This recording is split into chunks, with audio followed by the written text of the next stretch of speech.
Përshëndetje miq, mirë se erdhët dhe sot në Të jetosh besimin. Sot dëshiroj të flas edhe të ndaj për ju mbi dhënien. Dhënia, dhurimi që ndryshon jetë.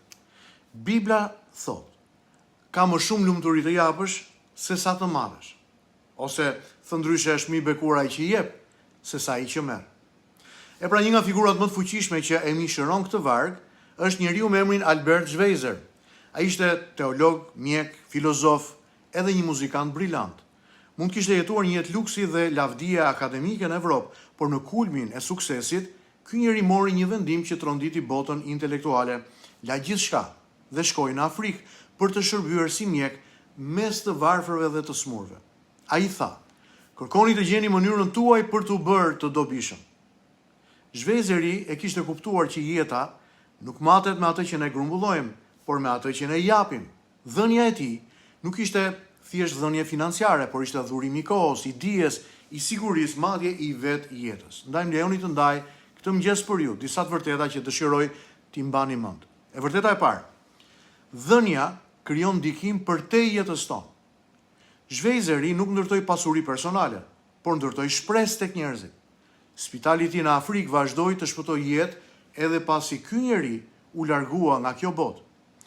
Plutarku do të thoshte: ajo që bëjmë për veten tonë, vdes bashkë me ne. Ajo që ne bëjmë për të tjerët, do të mbetet. Bibla e thot me një gjuhë edhe më të thellë: dhënia është investim në përjetësi. Kur ne japim, jemi duke mbjellë fara që rriten në jetët e të tjerëve. Shumë përtej asaj që ne mund ta imagjinojmë.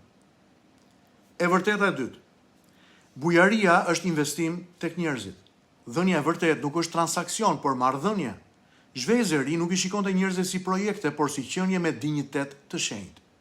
Emmanuel Kanti do të thoshte: njeriu duhet trajtuar gjithnjë si qëllim, asnjëherë si mjet. Kur japim, ne jemi duke thënë: ti ke vlerë, jeta jote ka rëndësi. Miq, kjo është fuqia transformuese e dhënies. Ajo i ngri njerëzit nga objekti i mëshirës në vendin e dinjitetit. E vërteta e tretë: pasuria merr kuptim vetëm kur shpërndahet. Pasuria që mbahet e mbyllur, në thelb ajo mbyll zemrën. Pasuria që ndahet dhe jepet, e zjeron jetën, shpirtin, botën. Seneca do të shkruante: pasuria është një lloj si uji në mes të shkretirës, sa më shumë ti pi, aq më shumë të pihet. Schweitzeri zgjodhi një rrugë tjetër.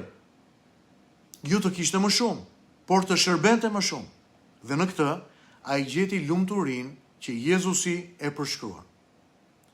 Ky meditim i kësaj dite shtron disa pyetje të rëndësishme. Pyetja e parë: a jam duke përdorur burimet e mia për rehati apo për të pasur ndikim, për të përmirësuar, për të ndryshuar pozitivisht jetët e të tjerëve?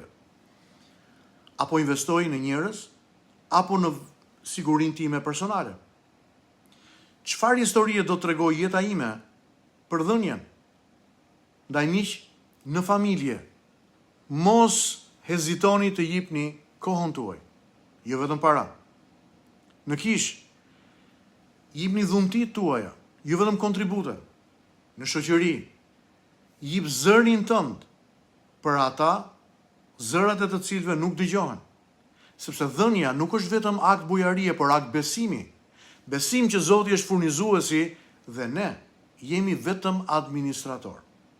Albert Schweitzeri nuk u bë i madh sepse zotroi shumë, por sepse dha shumë nga vetja e tij.